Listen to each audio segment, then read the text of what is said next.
Hello guys, welcome back with me again in this channel. So on today's tutorial, I'm going to show you how you can add photos into a frame like this in Heartopia.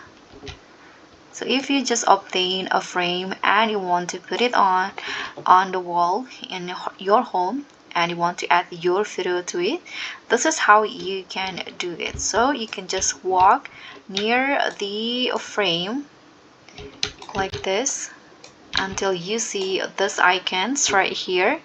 So there are two options, zoom if you already add one photo, and you can also add it by clicking on this pencil icon.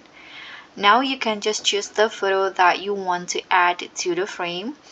Like for example, I'm going to add this one right here, and after that you can click on save, click on confirm, and just like that, now the photo has been inserted. So guys, that's all from me. Thank you so much for watching. Don't forget to like, comment, and subscribe. Also, click on the thanks.